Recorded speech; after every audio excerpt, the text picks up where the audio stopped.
एक 80 साल के बूढ़े ने अपना वंश आगे बढ़ाने के लिए एक चोर लड़की को पकड़कर हवा में लटका दिया, फिर बिना कुछ कहे कैंची से उसकी पैंट काट दी, इससे पहले कि वो लड़की कुछ समझ पाती। बूढ़े ने फ्रीजर से हाई प्रोटीन का एक डिब्बा निकाला और फिर एक ट्यूब की मदद से उसमें से काफी सारा लिक्विड निकाल लिया। बूढ़े को हाथ में वो लिक्विड लिए अपनी तरफ आते देख लड़की को एहसास हुआ कि मामला कितना गंभीर है। ऐसा लग रहा था कि वो उसे बच्चा पैदा करने के लिए इस्तेमाल करना चाहता है। ये बात सुनकर वो लड़की पूरी तरह टूट गई। उसके मन में डर बैठ गया था और वो वहां से भागने की कोशिश करने लगी, लेकिन हकीकत बहुत कड़वी थी। उसकी सारी कोशिशें बेकार जा रही थी। अब उसे अपने किए पर बहुत पछतावा हो रहा था, क्योंकि आज वो जिस हाल में थी उसकी जिम्मेदार वो खुद थी। कहानी की शुरुआत एक दिन पहले से होती है, जब सारा इंटरनेट चला रही थी और उसकी नजर एक खबर पर पड़ी। एक अंधे रिटायर्ड फौजी की बेटी को एक अमीर घर की लड़की ने कार से टक्कर मार दी थी, जिससे उसकी मौत हो गई। फौजी को बदले में $10 लाख का हर्जाना मिला था। सारा इतने पैसे देखकर लालच में अंधी हो गई। उसने तुरंत अपने 2 साथियों को फौजी के पैसे चुराने के लिए तैयार कर लिया। तीनों के इरादे पहले से ही नेक नहीं थे, तो वे तुरंत मान गए। सबसे पहले वे फौजी के घर के पास रेकी करने गए। वहां जाकर उन्हें पता चला कि वो इलाका बहुत सुनसान है। पूरी कॉलोनी में सिर्फ वो फौजी अकेला रहता था और ऊपर से उसे दिखाई भी नहीं देता था। उनके लिए ये एक बेहतरीन मौका था। जैसे ही रात हुई, तीनों ने अपना काम शुरू कर दिया, लेकिन उन्हें अंदाजा भी नहीं था कि एक बहुत बड़ी मुसीबत उनका इंतजार कर रही है। तीनों ने सबसे पहले बेहोशी की दवा मिला हुआ मीट का टुकड़ा फौजी के पालतू कुत्ते को डाल दिया। जब कुत्ता गहरी नींद में सो गया, तो सारा दुबली-पतली होने का फायदा उठाकर खिड़की के रास्ते घर के अंदर घुस गई। उसने रिमोट से घर का अलार्म सिस्टम बंद किया और फिर दरवाजा खोलकर अपने दोनों साथियों को अंदर बुला लिया। आवाज न हो और फौजी जाग न जाए, इसलिए सबने बाहर ही अपने जूते उतार दिए थे। इसके बाद वे पूरे घर में उन $10 लाख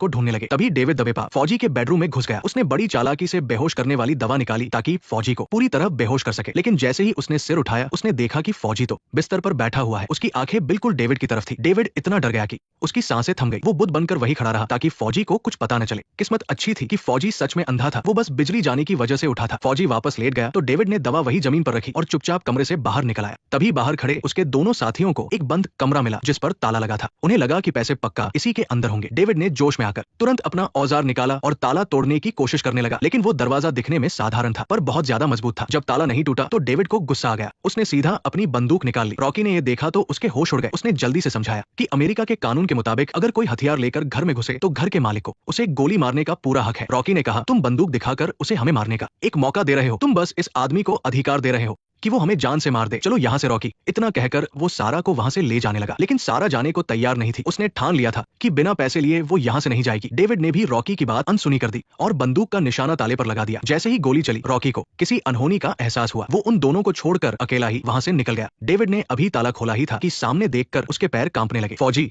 बिना किसी आहट के ठीक दरवाजे पर खड़ा था। दोनों की सिट्टी पिट्टी गुम हो गई। फौजी धीरे धीरे आगे बढ़ा और उसका पैर जमीन पर गिरे हुए ताले पर पड़ा। फौजी तुरंत समझ गया कि घर में चोर घुस आए हैं। जब बात खुल गई तो डेविड ने बंदूक तान दी और फौजी को धमकी दी कि सारे पैसे हवाले कर दे। लेकिन वो फौजी कई जंग लड़ चुका था। वो इतनी आसानी से हार मानने वाला नहीं था। बंदूक लोड होने की आवाज से फौजी ने एकदम सटीक अंदाजा लगा लिया कि डेविड कहाँ खड़ा है। अचानक फौजी ने बिजली की फुर्ती से डेविड को दबोच लिया और उसे दीवार से सटा दिया। उसने इतनी ताकत लगाई कि बंदूक का रुख ही मोड़ दिया। डेविड अपनी जान बचाने के लिए गिड़गिड़ाने लगा। फौजी ने पूछा कि उसके साथ और कितने लोग हैं। डेविड ने बगल में खड़ी सारा को देखा और झूठ बोल दिया कि वो अकेला है। तभी एक ऐसी चीज हुई जिसकी सारा ने उम्मीद भी नहीं की थी। वे जिस $10 लाख को ढूंढ रहे थे वो उसी कमरे में थे। फौजी ने खुद ही तिजोरी का पासवर्ड डालना शुरू किया, जिससे कोने में छिपी सारा ने पासवर्ड देख लिया। इस वक्त वो लालच में इतनी अंधी हो चुकी थी कि उसे आने वाले खतरे का जरा भी अंदाजा नहीं था। उसने हिम्मत दिखाकर रॉकी को मैसेज किया कि उसे पैसों का पता चल गया है और उसे जल्दी वापस बुलाया। लेकिन जब रॉकी वापस आया तो उसका सामना फौजी से हो गया। वो तो बस बाल बाल बच गया। तभी अगले ही पल फौजी ने लकड़ी के फट्टों और कीलों से सारे दरवाजे और खिड़कियां बंद कर दी। जैसे ही फौजी वहां से गया, सारा ने तिजोरी का पासवर्ड डाला और सारे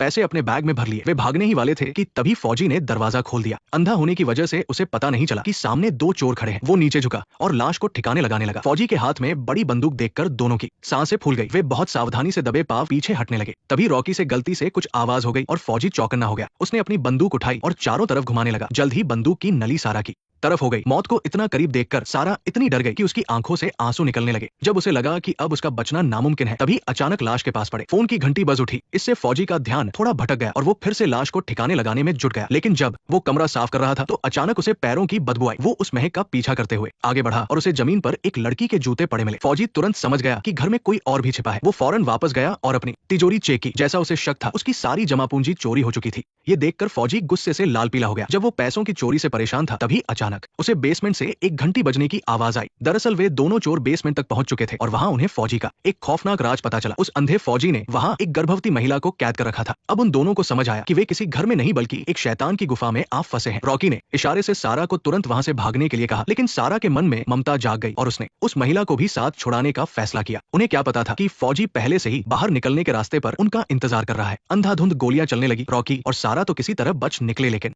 वो गर्भवती महिला बदकिस्मती से गोली का शिकार हो गई। फौजी ने जब उसे छूकर देखा तो उसकी सांसें थम चुकी थी। गहरे दुख में डूबे डेविड ने फैसला कर लिया कि वो इन दोनों से जान के बदले जान लेगा। इसके बाद उसने घर के सारे दरवाजे और खिड़कियां पूरी तरह बंद कर दिए और अंदर की सारी लाइटें भी बुझा दी। फिर उसने उन दोनों का शिकार करना शुरू किया। बिना रोशनी के वे दोनों अंधेरे में बस इधर उधर हाथ पैर मार रहे थे और दीवारों से टकरा रहे थे। साइलेंस। थोड़ी देर बाद उन्हें एक दरवाजा मिला जो खुला रह गया था। वे दोनों जल्दी से बाहर भागे, लेकिन तभी उन्हें डर के मारे पसीना आ गया जब उन्होंने देखा कि डेविड का शिकारी कुत्ता पास ही खड़ा उन्हें घूर रहा है। वे अपनी जान बचाकर भागे, पर जल्द ही उस कुत्ते ने उन्हें दूसरी मंजिल तक खदेड़ दिया। घबराहट में वे एक कमरे में घुस गए और अलमारी से दरवाजा जाम कर दिया। उन्होंने खिड़की से भागने की कोशिश की, पर सारी खिड़कियां लोहे की रॉड से मजबूती से बंद थी। दरवाजा टूटने ही वाला था। तभी निक ने सारा से कहा कि वो वेंटिलेशन पाइप से निकल जाए और वो खुद डेविड को रोकने के लिए रुक गया, पर उसकी कमजोर कदकाठी ज्यादा देर तक उसे रोक नहीं पाई। जैसे ही दरवाजे में दरार आई, कुत्ते ने मौका पाकर अंदर छलांग लगा दी और निक को खिड़की के बाहर धकेल दिया। किस्मत अच्छी थी कि निक बच गया। नीचे गिरने के बाद भी वो जिंदा था, पर अगले ही पल डेविड उसके सामने खड़ा था और उसने निक पर बंदूक तानकर गोली चला दी। शुक्र है कि गोली निक को नहीं लगी। वो लड़खड़ाते हुए खड़ा हुआ और उस नरक से भागने की कोशिश करने लगा, पर डेविड किसी भूत की तरह फिर से उसके सामने आ गया। निक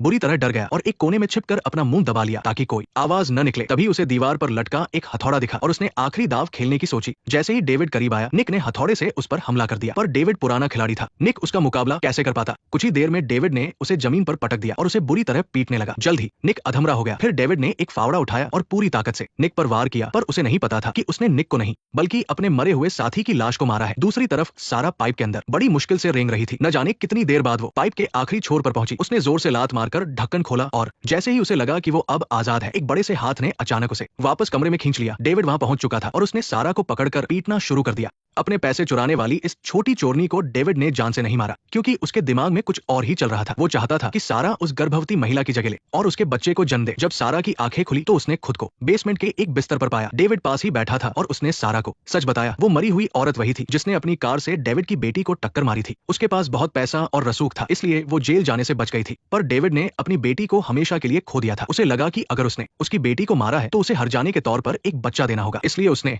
उसे यहाँ कैद करके रखा था। 9 महीने बाद जब बच्चा होने ही वाला था, तभी ये सब हो गया। डेविड ने इस सब का जिम्मेदार सारा को माना। अगर वे लोग अंदर न घुसते तो वो औरत और बच्चा नहीं मरते। अब वो चाहता था कि सारा उस औरत की जगह ले। ये सुनकर सारा पूरी तरह टूट गई। जब वो हार मान चुकी थी, तभी अचानक उसके चेहरे पर खून के छींटे पड़े। पता चला कि निक सही वक्त पर वहां पहुंच गया था। उसने डेविड को नीचे गिराया और सारा की बेड़ियां खोल दी। उसने डेविड को ही हथकड़ी लगा दी। अब सारा का गुस्सा 7वें आसमान पर था और उसने अपना सारा दर्द डेविड पर निकालना शुरू कर दिया। उसने पाइप उठाकर उसके मुंह में डाल दिया। अपनी भड़ास निकालने के बाद वे दोनों $10 लाख लेकर भागने लगे, पर जैसे ही दरवाजा खुला, डेविड किसी साई की तरह फिर से उनके पीछे आ गया। सारा पीछे मुड़े बिना अपनी जान बचाकर बाहर की तरफ भागी। काफी दूर निकलने के बाद जब उसने पीछे देखा तो डेविड दरवाजे पर खड़ा उसे टकटकी लगाए देख रहा था। सारा के मन में बहुत गुस्सा था। वो खुद को रोक नहीं पाई और उसे चिल्लाकर चुनौती देने लगी। तभी डेविड ने इशारा किया और शिकारी कुत्ता सारा की तरफ लपका। अब इंसान और कुत्ते के बीच जानलेवा दौड़ शुरू हो गई। जैसे ही कुत्ता उसे पकड़ने वाला था, सारा सही वक्त पर अपनी कार के अंदर घुस गई। कुत्ते के हमले से तो वो बच गई, पर $10 लाख वाला बैग बाहर ही गिर गया। ये पैसा उसने अपनी जान पर खेल कर कमाया था। वो इसे इतनी आसानी से नहीं छोड़ सकती थी। बाहर उस खूंखार कुत्ते को देखकर सारा को एक तरकीब सूझी। उसने पहले पीछे की सीट नीचे की और डिक्की को रस्सी से बांध दिया। जैसे ही कुत्ता अंदर आया, उसने झट से डिक्की बंद की और सीट वापस लगा दी। कुत्ता अब अंदर फंस चुका था, पर वो कुत्ता बहुत खतरनाक था और जल्द ही बाहर निकलने वाला था। एंड मौके पर सारा ने एक हुक से कुत्ते की चेन को गाड़ी में ही फंसा दिया। आखिरकार कुत्ता अब कार में कैद था। पैसे बटोरने में मगन सारा को जरा भी अंदाजा नहीं था कि डेविड उसके ठीक पीछे चुपचाप आकर खड़ा हो गया है। सारा एक बार फिर डेविड के चंगुल में थी। उसे लगा कि इस बार बचना नामुमकिन है, पर तभी उसकी नजर पास पड़े अलार्म रिमोट पर पड़ी और उसे उम्मीद की एक किरण दिखी। उसने तुरंत अलार्म बटन दबा दिया और तेज आवाज पूरे घर में गूंज उठी। डेविड के कान बहुत संवेदनशील थे और वो दर्द के मारे अपने कान दबाने लगा। सारा ने मौका पाकर फावड़ा उठाया और डेविड पर दे दनादन वार करना शुरू कर दिया। शोर की वजह से डेविड को समझ नहीं आ रहा था कि हमला कहां से हो रहा है। वो बस अंधाधुंध गोलियां चला रहा था। सारा ने हमला जारी रखा और डेविड पीछे हटते हटते अचानक संतुलन खो बैठा और ऊपर से सीधा बेसमेंट में जा गिरा। डेविड को जमीन पर बेसुध पड़ा देख थकी हारी सारा ने जल्दी से $10 लाख वाला बैग उठाया और पुलिस के आने से पहले ही वहां से रफू चक्कर हो गई। इन पैसों की मदद से सारा की जिंदगी काफी ऐशो आराम से कटने लगी, लेकिन एक दिन अचानक उसने न्यूज में देखा और दंग रह गई कि वो अंधा बुजुर्ग अभी मरा नहीं है। पुलिस ने उसे वक्त पर अस्पताल पहुंचाकर उसकी जान बचा ली थी। ये खबर सुनते ही सारा एक बार फिर डर के साए में जीने लगी। तो ये थी फिल्म डोंट ब्रीथ के पहले भाग की पूरी कहानी। ये कहानी यही खत्म होती है। फिल्म डोंट ब्रीथ अगस्त 2016 में रिलीज हुई थी, जिसे फेडे अल्वारेज ने डायरेक्ट किया था। ये एक बेहतरीन हॉरर थ्रिलर फिल्म है। उरुग्वे के इस डायरेक्टर ने साल 2013 की फिल्म इविल डेड से काफी नाम कमाया था। अपने खास विजुअल स्टाइल और सस्पेंस से भरी कहानियों के लिए उन्हें पूरी दुनिया में पहचान मिली है। डोंट ब्रीथ ने बहुत ही कम बजट में बॉक्स ऑफिस पर कमाल कर दिया। इस फिल्म ने दुनिया भर में 15 करोड़ डॉलर से ज्यादा की कमाई की और साल 2016 की सबसे सफल फिल्मों में से एक बनी। रॉटन टोमाटोज वेबसाइट पर भी इसे 88% की रेटिंग मिली और इसे साल की सबसे डरावनी फिल्म माना गया। फेडे अल्वारेज ने इस फिल्म से एक बार फिर साबित कर दिया कि वो बंद कमरों वाले डर को पर्दे पर दिखाने के मास्टर हैं। उन्होंने दर्शकों के मन में डर और सही गलत की उलझन को इतने अच्छे से बुना है कि फिल्म देखते वक्त रोंगटे खड़े हो जाते हैं। डोंट ब्रीथ सिर्फ शिकारी से बचने के लिए सांस रोकने की कहानी नहीं है, बल्कि अपने अंदर के सवालों को सुनने की भी है। चलिए आज की कहानी यही खत्म करते हैं। मैं हूँ आपका दोस्त, फिर मिलेंगे। नेक्स्ट पार्ट देखने के लिए वीडियो को लाइक करो।